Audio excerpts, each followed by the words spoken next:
शुद्ध ईश्वरवादी आदमी है, सिर्फ भाग्यवादी आदमी है, सिर्फ मनुवादी आदमी है। जो मनु की बात कर रहे थे, मनुवादी आदमी है। हम शुद्ध सनातन आदमी है। आप देख रहे हैं वायरल खबरों का शो आज क्या है वायरल, और आज क्या है वायरल? वायरल हैं बृजभूषण शरण सिंह और यूपी तक का एक वीडियो। शुद्ध ईश्वरवादी आदमी है, सिर्फ भाग्यवादी आदमी है, सिर्फ मनुवादी आदमी है। जो मनु की बात कर रहे थे, मनुवादी आदमी है।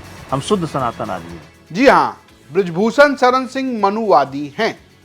वो मनुस्मृति में विश्वास रखते हैं। ये बात सोशल मीडिया पर आग की तरफ फैल गई है। लोग इसे शेयर कर रहे हैं क्योंकि बृजभूषण शरण सिंह जब अखिलेश यादव से अपने अच्छे रिश्ते बताते हैं, उसी दौरान वो एक इंटरव्यू में ये कहते हैं कि वो मनुवादी हैं, वो मनु व्यवस्था में विश्वास रखते हैं। और ये वो है जो अखिलेश यादव की पॉलिटिक्स से अलाइन नहीं करता। दरअसल अखिलेश यादव बात करते हैं पीडीए की, यानी पिछड़ा, दलित और अल्पसंख्यक की। पिछड़े और दलितों के लिए मनुवाद एक तरीके से एक बड़ा इशू है, एक बड़ा विरोध का विषय है। मनुस्मृतियां जलाते हुए भी प्रोटेस्ट हुए हैं इस देश में। अब इसको लेकर जिस तरीके से बृजभूषण शरण सिंह ने बोला तो सोशल मीडिया में लोग लिखने लगे। एक यूजर लिखते हैं कि समाजवादी ऐसे लोगों की झूठी तारीफ से बचो, ये मनुवादी हैं। पर बृजभूषण जी जरा बताइएगा, मनुस्मृति कहती है कि 100 साल का क्षत्रिय 10 साल के ब्राह्मण को पिता माने, इस पर आपकी क्या राय है? ठीक ऐसे ही एक व्यक्ति और लिखते हैं कि बृजभूषण शरण सिंह मनुवादी आदमी हैं। ये एक तरीके का आरोप है, लेकिन बृजभूषण शरण सिंह इसको ओन कर रहे हैं। लेकिन क्या जो बात 15 सेकंड के लिए वायरल की गई, जो क्लिप वायरल की जा रही, क्या सिर्फ उतना ही बृजभूषण शरण सिंह ने बोला है? दरअसल पहले आप वो क्लिप देखिए, फिर हम आपको बताते हैं कि बृजभूषण ने पूरी बात क्या कही। हम शुद्ध ईश्वरवादी आदमी है, शुद्ध ईश्वरवादी आदमी है, सिर्फ भाग्यवादी आदमी है, सिर्फ मनुवादी आदमी है। जो मनु की बात कर रहे थे, मनुवादी आदमी है। हम शुद्ध सनातन आदमी है। तो जी हाँ, बृजभूषण ये बात कहते हैं कि वो ईश्वरवादी हैं, वो मनुवादी हैं, वो भाग्य पर भरोसा रखते हैं। और इसके बाद वो आगे भी बहुत कुछ कहते हैं। वो कहते हैं कि मनु ने एक व्यवस्था दी थी, उस व्यवस्था के जरिए जो कुछ होता था, हर व्यवस्था में बदलाव होता है। तो कुल मिलाकर शुरू में तो उन्होंने बिल्कुल खुल के कहा कि मैं मनुवादी हूं, लेकिन इंटरव्यू के अगले हिस्से में वो खुद को जस्टिफाई करते भी नजर आए। वो भी आप सुन लीजिए।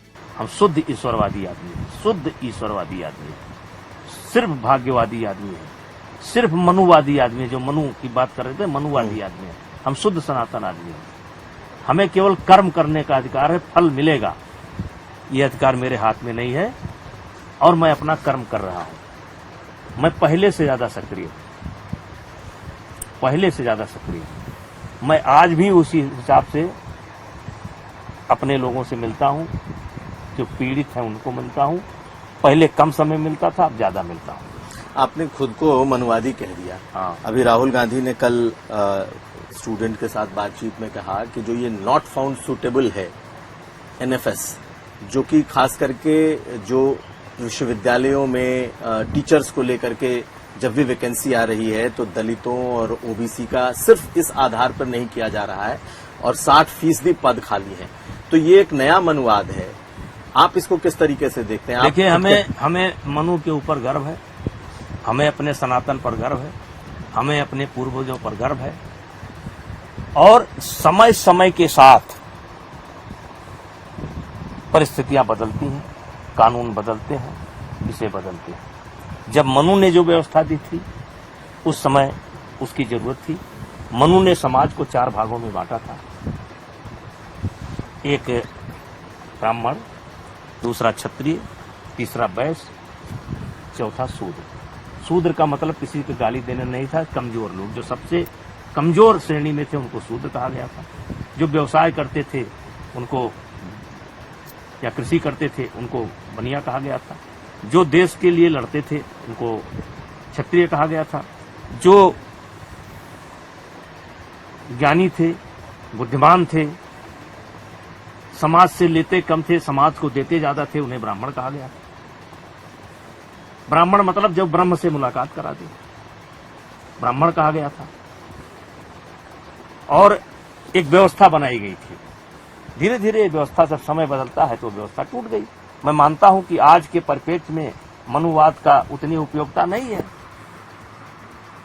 लेकिन आज के परिप्रेक्ष्य में, उस समय के परिप्रेक्ष्य में आप तुलना करेंगे और कमी निकालेंगे। वेद अभ्यास कौन थे? वेद अभ्यास कौन थे? कितना सम्मान दिया इस देश ने उनको। विदुर कौन थे? कितना सम्मान दिया इस देश ने। सबरी कौन थी, कितना सम्मान दिया राम ने। आप पढ़ो तो महाराज, पढ़ो तो। विदुरदासी पुत्र थे, हस्तिनापुर के महामंत्री थे। वेदव्यास तब भी और आज भी क्या सम्मान, कितना सम्मान।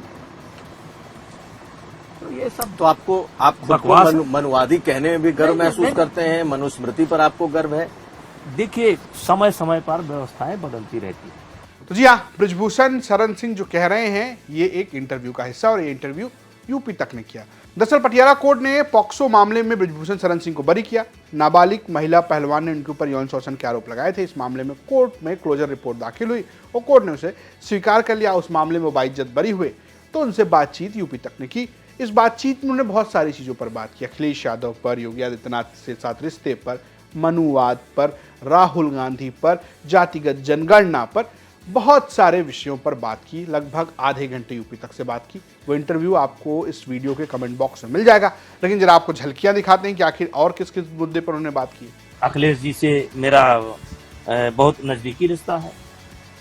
आज भी मुझे वो सम्मान करते हैं, मैं उनका सम्मान करता हूँ। ये बताइए कि मुख्यमंत्री योगी आदित्यनाथ से आपके रिश्ते कैसे हैं? क्योंकि हमने नहीं देखा कि इतने सालों में कि आप कभी लखनऊ गए हों, मुलाकात की हो। हाँ, ये अलग बात है कि मुलाकातें आपकी सियासी मंचों पर होती रही हैं, लेकिन रिश्ते आपके कैसे? बात कहाँ से होती आई, कौन है जिसने ना ठोकर खाई, कौन बचा है। और हम लोग बैठ करके रो रहे थे, तमाशा देख रहे थे कि घर कैसे गिराया जाता है, रो रहे थे। ये आपका अहम, आपका घमंड हमारा नहीं है? कोई अहम नहीं है, कोई घमंड नहीं है। चाह नहीं मैसूर बाला के गहनों में घुसा जाए, नहीं तो मैं तो छोड़ने वाला नहीं था। मेरा मूड तो था नहीं अभी, न मेरा मूड था, न मेरे क्षेत्र की जनता का मूड था। क्या है वो, हिंदू है? राहुल गांधी नहीं, क्या है वो, बताओ क्या है। हाँ भाई, जातीय जनगणना हो जाएगी तो एक बम फूटेगा और सवर्ण जो है एक अलग देश बनाएंगे, आसमान में रहेंगे।